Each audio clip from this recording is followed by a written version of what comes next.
E aí, pessoal, tudo bem? Estamos retornando aí do nosso intervalo, então vamos para a nossa segunda videoaula de hoje, tá certo?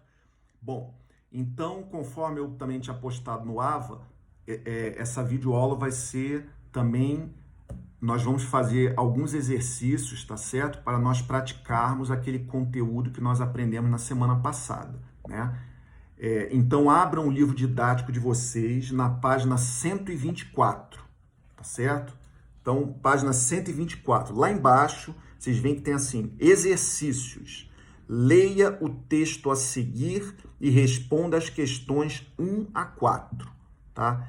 Então, eu vou ler aqui com vocês. O texto é o cão, o galo e a raposa, tá bom, pessoal? Então, nós estamos na página 124 do livro didático, né? Texto, o cão, o galo e a raposa. Lá embaixo, quase ao final da página. Então, vamos lá. Um cão e um galo que tinham feito amizade iam juntos por uma estrada. Quando veio a noite, o galo subiu numa árvore, enquanto o cão se aninhou no oco de um tronco. Adormeceram. Como de costume, o galo cantou antes de o dia nascer. Uma raposa, escutando-o, correu até a árvore e pediu para ele descer. Queria beijar um animal de voz tão bela. O galo respondeu-lhe: acorde antes o porteiro que está dormindo ao pé da árvore. Quando ele acordar, descerei. Quando a raposa foi conversar com o cão, ele saltou sobre ela e a despedaçou. Então, é uma fábula, né, do Esopo, tá certo? Que a gente tem aqui reproduzido, o cão, o galo e a raposa, tá? Então, a primeira questão, leia estas orações do texto. Um cão e um galo, aí tem uma reticência, né? Iam juntos por uma estrada. Aí o segundo, o galo subiu numa árvore. O terceiro, adormeceram. O quarto, quando ele acordar. E o quinto, descerei. Tá? Então, a letra A pergunta assim, em qual ou quais delas o sujeito é desinencial? Tá certo? Então, novamente, né, eles querem que você tenha a capacidade de identificar uma oração que o sujeito não aparece e vocês têm que saber identificar o sujeito, tá certo? Então, como ele está mandando identificar o sujeito, já está dizendo que o sujeito ele é determinado e ele está oculto, ou seja, é um sujeito desinencial. Então, se ocorrer, né, de ter de vocês analisarem aqui e vocês observarem que existe alguma oração com sujeito indeterminado ou com sujeito inexistente, não é o caso, tá certo? Ele não quer que vocês assinalem orações com sujeito indeterminado e com sujeito inexistente. Eles só querem, né, no caso, né, o livro só pede para vocês identificarem uma oração com sujeito determinado que está oculto, né? Ou seja, um sujeito desinencial. Então, vamos lá. Quais são? Então, a primeira, um cão e um galo. Não é, né? Então, que tipo de sujeito é esse aí, pessoal? Vamos aproveitar e vamos fazer aqui um outro exercício, né? Então, esse primeiro aqui é um sujeito composto, né? Então, a gente tem um cão e um galo, né? Então, tem dois núcleos, né? O primeiro núcleo é o cão e o segundo núcleo é o galo, né? Então, é um sujeito composto. Então, não é. O segundo, o galo subiu numa árvore. Então, esse aqui, que tipo de sujeito é? É o sujeito simples, né? O galo. Então, núcleo do sujeito galo, né? O terceiro, adormeceram, né? Bom, aqui essa questão ela tem que ter um pouquinho mais de atenção, né? Se vocês olharem, né, o verbo está na terceira pessoa, adormeceram eles. Então vocês podem ficar com dúvida, né? Porque justamente esse poderia ser indeterminado, né? Poderia ser principalmente indeterminado por causa do verbo na terceira pessoa, né? mas ele não é. Por quê? Porque vocês sabem, olhando o texto, quem adormeceu, tá certo? O texto, em orações anteriores a ela, ele diz quem adormeceu. Então, quem foi que adormeceu? Se vocês forem olhar, diz aqui, ó, um cão e um galo que tinham feito amizade, iam juntos por uma estrada. Quando veio a noite, o galo subiu numa árvore, enquanto o cão se aninhou no oco de um tronco. Aí vem essa frase, adormeceram. Então, se vocês analisassem essa oração, adormeceram, fora do contexto, vocês diriam que ela é indeterminada. Porque quem adormeceram, né? Você não saberia. Só que, como ela está num contexto da fábula, vocês conseguem saber quem adormeceu, que foi o cão e o galo, né? Então, nesse caso, o sujeito é desinencial, tá certo? Que apesar de ele estar oculto, está implícito que o sujeito de adormeceram é o eles, né? E esse eles se refere ao cão e ao galo que aparece nas orações anteriores a essa oração apareceram. Muito cuidado com esse tipo de situação, tá, pessoal? Por isso que é o que eu falei, não adianta sair decorando. Vocês têm que saber, bem sabido, as regras, né, de indeterminação do sujeito, de inexistência do sujeito, mas tem que observar o contexto e verificar se realmente é indeterminado ou não. Oração sem sujeito é mais fácil, né? Porque se é sem sujeito, não tem sujeito, né? É sujeito inexistente. Agora, no caso de orações com sujeito indeterminado, esse tipo de caso exige mais atenção, tá certo? Vocês têm que ver no contexto se realmente ele é indeterminado mesmo ou se ele é sujeito desinencial, que é um sujeito determinado, como é o caso dessa oração aqui, adormeceram, tá? Quando ele acordar, né, não é o caso, e o descerei é a mesma coisa, tá certo? Então, o descerei é um sujeito desinencial. Por quê? Porque você vai olhar na desinência do verbo, né? Então, rei, qual é a desinência de descerei? Então, des é, né, o radical, o é a vogal temática e o rei é a desinência. Então, quando você vê a desinência rei, indica que o sujeito é eu descerei, tá certo? Então, o sujeito ele é desinencial. Esse é mais tranquilo, né? Bom, vamos então para a letra B. Em qual ou em quais delas o sujeito é composto? Já dei até essa resposta para vocês quando eu analisei, né, essa pergunta. Então, é na primeira, né? Então, é naquela oração, um cão e um galo, né? Então, por que ele é composto, né? Repetindo aqui para vocês. Porque ele tem dois núcleos do sujeito. O núcleo cão e o núcleo galo. Então, como ele tem dois núcleos do sujeito, ele é um sujeito composto, tá? Então, o sujeito da oração é um cão e um galo, né? Que é justamente aqui, logo a primeira oração do texto. Um cão e um galo que tinham feito amizade e iam juntos por uma estrada, né? Então, vocês veem que vocês têm que analisar para identificar, né? Que é determinado, você já vem de cara que é determinado, né? Mas vocês têm que, na realidade, o sujeito não é só um cão e um galo, não. Porque aqui, na questão, ele coloca com reticências, né? Mas se vocês forem lá no texto, o sujeito é um cão e um galo que tinham feito amizade. Esse é o sujeito. Por quê? Porque é tudo que está antes do verbo. O verbo é o iam, né?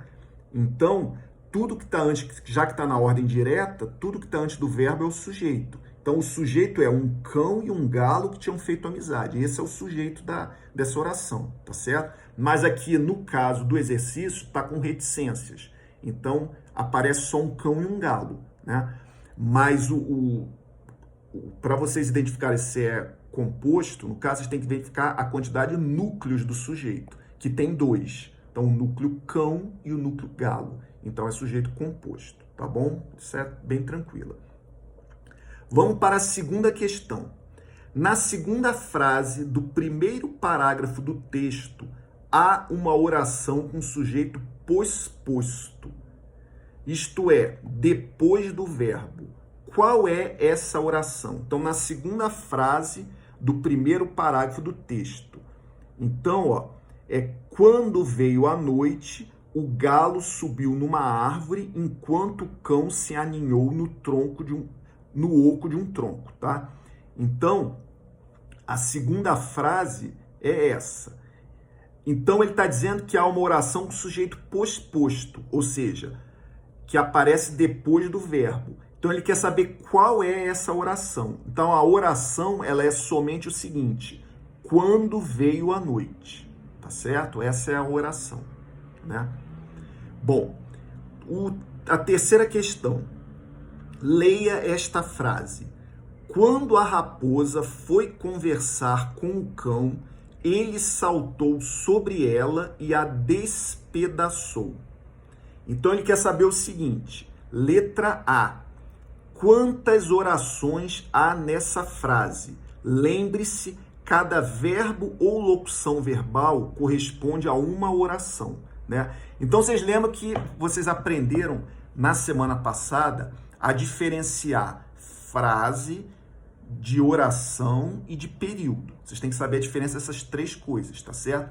Mas como é que vocês vão identificar uma oração, tá certo? Às vezes uma frase tem mais de uma oração, como é o caso dessa frase aqui, né? Cada verbo ou locução verbal corresponde a uma oração, tá certo?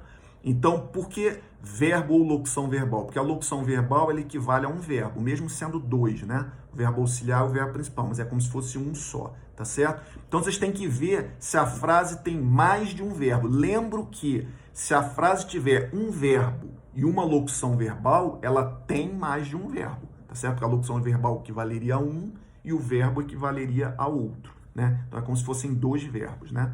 Então, vocês têm que ver. Então, vamos lá. Quando a raposa foi conversar com o cão, primeiro verbo aí, conversar. Ele saltou sobre ela, segundo verbo, saltou, e a despedaçou. Terceiro verbo, despedaçou. Então, você tem três verbos. O verbo conversar, o verbo saltou e o verbo despedaçou. Então, se tem três verbos, quantas orações são? 3 orações, tá? Bem tranquilo, pessoal. Letra B. Qual é o sujeito de cada uma delas? Então, vamos lá. Vamos ver a primeira oração. Quando a raposa foi conversar com o cão, tá certo? Então, vocês têm que ver o seguinte. O sujeito, quem foi conversar com o cão? A raposa. Então, o sujeito é a raposa, né? E qual é o núcleo do sujeito? Raposa. Não está perguntando qual é o núcleo, não, tá? Eu estou acrescentando, né? Mas o sujeito é a raposa. Cuidado com isso, tá, pessoal? Se pedem para você dizer o sujeito, tem que ser tudo, tá? Se for o núcleo do sujeito, é só a palavra principal que transmite aquela ideia principal do sujeito, que é uma palavra só. Se for o núcleo. Se for o sujeito, é tudo. Às vezes é uma coisa até grande, mas vocês têm que colocar tudo. Tá? Então, o sujeito é a raposa. Não é só raposa, não. Agora, se for o núcleo do sujeito, é raposa. Tá? Bom, vamos lá. Segunda oração. Né? Ele saltou sobre ela. Então, quem saltou sobre ela? Ele. Então, quem é o sujeito? Ele. Tá certo? Essa é fácil, né? E a terceira. E a despedaçou. Então, aqui, o sujeito não aparece, mas ele está implícito. Quem que é o sujeito? É o ele, né? Então, o sujeito é o ele, que é um sujeito desinencial. Por que é desinencial? Porque ele é implícito e ele se refere a quem? Se refere ao ele que já aparece antes, tá certo? Então, é um sujeito desinencial. Por quê? Porque o ele está implícito. Então, apesar que está e a despedaçou, né? Quem é que despedaçou? Ele, né? E quem é esse ele? Ele se refere ao cão, tá certo? Que lá na primeira oração aparece, tá certo? Então, vocês veem que na primeira oração aparece que é o cão, Na segunda, ele já fala o ele, que é um sujeito simples, né? É determinado simples, está fazendo referência ao cão. E na terceira oração, é um sujeito oculto, né? Ou seja, um sujeito desinencial, porque não aparece quem é o sujeito, só aparece o despedaçou, mas está implícito, né? E você sabe que o sujeito é o ele novamente, tá certo? Que é um sujeito desinencial e se refere ao cão, tá? Bom, mas eu lembro, tá? O sujeito, se perguntar quem é o sujeito não é cão, não, tá? O sujeito é ele. Porque, então, vocês vão, se perguntasse assim para vocês, que no caso está perguntando, qual é o sujeito da terceira oração? Né? O sujeito da terceira oração é ele, tá certo? Que é um sujeito desinencial, que está implícito, ou seja, ele não aparece de forma explícita, mas você consegue determinar ele, apesar de ele não aparecer para você de forma explícita, tá ok? Quarta questão. O texto lido é uma fábula. Qual das frases abaixo poderia ser sua moral? Então aqui é uma questão de múltipla escolha, né? Então vocês também é de interpretação de texto, né? Então lembrando, pessoal, sempre, principalmente na AE, né, que a gente está fazendo agora a nossa preparação para a terceira E, sempre caem questões de compreensão e interpretação de texto, tá certo? Então por isso que nós estamos sempre trabalhando questões, né, de análise linguística, de gramática e também questões de interpretação de texto. Lembrando que os livros paradidáticos não caem na terceira E, tá? Então não vão ter na terceira E questões de análise literária, nem do Frankenstein, nem da Montanha dos Ossos do Dragão, tá? Então vamos lá. A letra A, estou na questão 4, tá, pessoal? Letra A. Se descobrireis um tesouro, cuidado com a sua vida. Letra B. De semente ruim não nascem bons frutos. Letra C. Não há nada, por mais perfeito que não seja passível de correção. E letra D. Quando nossos inimigos nos atacam, astuciosamente mandemos que eles se entendam com os mais fortes que eles. Qual que vocês acham, pessoal? Que é dessas 4 aí a resposta que seria a moral da fábula? A letra A, letra B, letra C ou a letra D? Qual que vocês acham? Vamos interpretar essa fábula e vamos tentar responder. Bom, pessoal, então a resposta seria a letra D, tá? Então, quando nossos inimigos nos atacam, astuciosamente mandemos que eles se entendam com mais fortes que eles, tá ok? Bom, e aí nós vamos agora para a quinta questão, tá? Reescreva as orações a seguir, mudando a posição do sujeito, né? Então, vocês observam o seguinte, a letra A. Do ovinho nascem jacarés, lagartixas e outras coisas, né? Então, essa frase ela não está na ordem direta. Então, esse exercício, eu acho ele muito interessante, porque ele vai treinar vocês a colocar a frase na ordem direta. Por que isso aí? Porque fica mais fácil vocês identificarem, né, uma ordem direta. E eu dei até aquela sugestão para vocês, né, pessoal? Na produção textual de vocês, então, por exemplo, na AE tem produção textual, né? Vai ter um gênero textual que vocês vão ter que fazer uma redação na AE, né? Então, facilita para vocês que ainda estão no 7º ano, né? Ainda estão aí nos primeiros gêneros textuais, a fazer a ordem direta, tá? Não que vocês não possam fazer a ordem inversa, não, tá ok? Tanto é que é um recurso literário que é bastante utilizado por vários autores, tá ok? Mas é uma dica para vocês, né?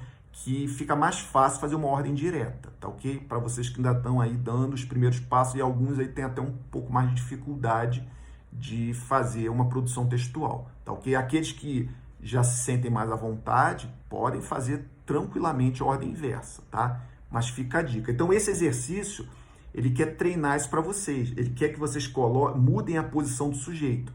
Coloque o sujeito antes do verbo, na oração, na ordem direta, tá certo? Então, vamos para a letra A, novamente, né?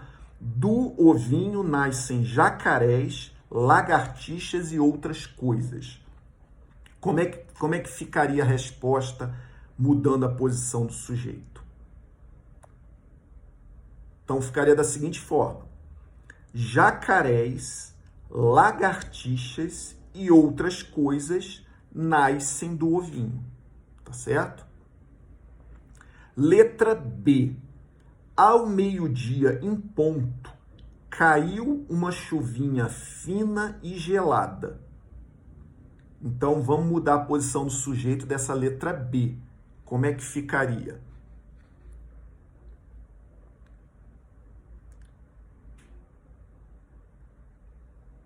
Então, ficaria da seguinte forma, pessoal. Uma chuvinha fina e gelada caiu ao meio-dia em ponto. Tá certo? Então, a letra C. Brilhava apenas uma estrela na noite escura.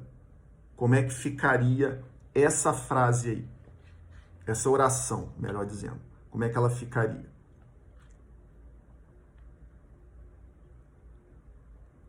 Vamos tentar praticar, pessoal. Eu estou sempre dando a resposta aqui e tudo que eu faço com vocês, seja nas videoaulas, seja nas lives, ou seja naquelas tarefas que eu posto para vocês também, toda segunda e quarta, que é o dia das tarefas de língua portuguesa, eu sempre posto o gabarito, tá certo? Para depois vocês estudarem, né? Principalmente para as avaliações, vocês terem o gabarito para compararem com as suas respostas. Mas não fiquem pura e simplesmente olhando a resposta do gabarito, não, tá?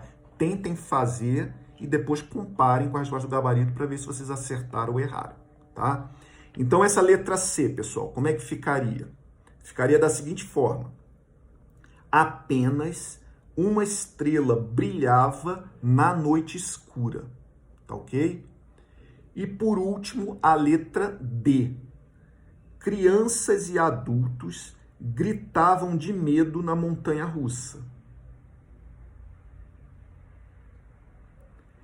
Então, se vocês forem mudar a posição do sujeito, essa aqui é um pouquinho mais difícil, né? Então, ficaria assim. Na montanha-russa, vírgula, gritavam de medo crianças e adultos, tá certo? Então, aqui ele fez justamente o contrário, né? Ele estava na ordem direta, crianças e adultos gritavam de medo na montanha-russa. E ele mandou você tirar da ordem direta. Ele fez o exercício inverso com vocês, tá ok? Por isso que é um pouquinho mais complicado, né? Mas também vai treinar vocês a fazerem o oposto, né? Vocês estarem na ordem direta e tirarem da ordem direta. Então, ficaria assim, né? Na montanha-russa, vírgula, gritavam de medo crianças e adultos, tá certo? Bom, pessoal, com isso, então, nós terminamos esse nosso exercício, tá ok? Então, eu vou aqui dar alguns avisos de algumas coisas que eu tenho percebido, né? E aí fica a dica, tá? Então, a primeira coisa, pessoal, isso fica aqui para o pessoal que está assistindo às aulas presenciais, né? Que não deve estar vendo essa videoaula agora. É para assistir também as videoaulas, viu, pessoal? Então, até porque, como os alunos que não estão indo para o Colégio Militar não estão assistindo a videoaula, né? Todo o conteúdo das avaliações, os professores estão baseando no conteúdo que está no AVA, tá certo? Para que os alunos que não assistem às aulas presenciais sejam prejudicados. Então, é importante aqueles alunos que estão assistindo a aula presencial não deixem também de assistir a videoaula, tá ok? Por isso que vocês vão ver que lá na FOA da AE vai estar lá todo o conteúdo postado no AVA, tá certo? Por quê? Porque quando bota todo o conteúdo, inclui também as videoaulas. Então, eu estava observando na live de segunda-feira, alguns alunos falando, esse conteúdo eu já vi lá na aula presencial, tá certo? Então, a aula presencial, ela vai também passar alguns conteúdos, mas nunca a aula presencial vai ter conteúdo inédito, tá certo? Para não prejudicar os alunos que não assistem à aula presencial. E todo o conteúdo das avaliações sempre vai estar baseado no conteúdo que está postado no AVA, tá certo? Para que todos tenham condições de tirar nota 10, mesmo não assistindo às aulas presenciais. Então isso é muito importante para que o pessoal que está assistindo às aulas presenciais, não deixe de assistir as videoaulas, tá? Eu estou falando videoaula porque hoje, por exemplo, o pessoal que está lá no Colégio Militar, né, assistindo a aula presencial, não está assistindo a videoaula agora, mas não deixe de assistir no momento posterior. E não só a videoaula não, tá ok? As lives que ficam gravadas, né? Os exercícios que estão sendo postados, tá certo? Então, todo exercício, pessoal, eu posto o gabarito. Então, vocês veem que todo exercício aparece a seguinte observação, né? Façam o seu caderno, posteriormente comparem a resposta com o gabarito postado no AVA. Então, nas aulas presenciais, o professor sempre pedia para verificar o caderno de vocês para ver se vocês estão fazendo os exercícios, e dava FO no caso, né? Agora não tem como o professor ficar verificando, né?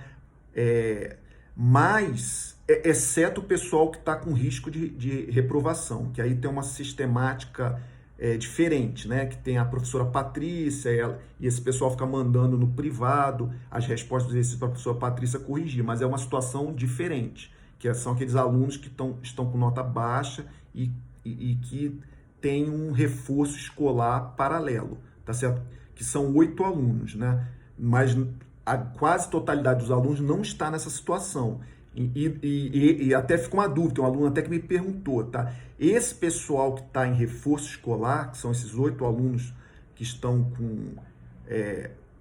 com risco, né, de reprovação com nota muito baixa, então esses alunos, eles têm alguns exercícios em paralelo num bloco do AVA chamado reforço escolar, tá certo? Então não é a situação de vocês. Então vocês que não recebendo. Então, quem não recebeu nenhuma mensagem da professora Patrícia sobre esse bloco de reforço escolar, não é para fazer aquelas atividades. Não é que não possa fazer, não, tá? Se quiser fazer, também pode.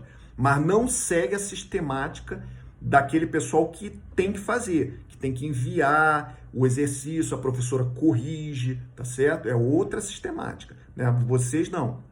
Vocês seguem normalmente o bloco das SDs, né? Então, atualmente, nós estamos na SD 17. Então, estão sendo postadas, né? Então, por exemplo, na segunda-feira foi postada uma atividade, né? Um exercício de letra de música, né? Que vocês realizaram, tá bom? E outra observação também, pessoal, que é o que eu sempre falei, né? Então, nós ainda vamos ter aí a segunda chamada da AP2 e a APR, tá certo? Então, eu lembro, pessoal, que o pessoal que for realizar essas provas, eu sempre posto as orientações e as condições de execução no AVA. Às vezes eu me preocupo, tem aluno que fica no chat, professor, qual é a matéria? Às vezes, quase em cima da prova, mandando mensagem privada, professor, qual é a matéria? Então, o pessoal não está olhando o AVA, tá certo? Então, sempre é postado, tá? Não deixem de olhar. A única avaliação que não é postada são as AEs, porque as AEs têm a FOA, mas também vocês têm que observar a FOA, tá ok? Então, os professores, quando montam a AE, eles montam a prova, o gabarito e a FOA, que vai servir justamente de orientação para os alunos estudarem para a AE, tá bom, pessoal? E por último também, eu lembro que os alunos, né, eles têm que estar sempre observando, se tiver alguma dúvida, entrem de preferência em contato com os professores de vocês, né? Então, por exemplo, aluno da turma 701, entre em contato com o professor da turma 701, né? E assim por diante. Às vezes eu, por exemplo, recebo mensagem de um aluno que não é necessariamente da minha turma, né? Eu sendo coordenador. Então, a gente sempre responde, né? Eu, no caso, sempre procuro responder, mas às vezes é uma dúvida específica, por exemplo, uma correção da prova, né? Que aí só o professor da própria turma do aluno vai ter condições de responder, que foi o professor que corrigiu a prova do aluno, tá bom? Então, pessoal, por hoje é só. Uma excelente semana para vocês, tá bom? E até a nossa próxima aula na semana que vem. Tudo de bom. Até logo.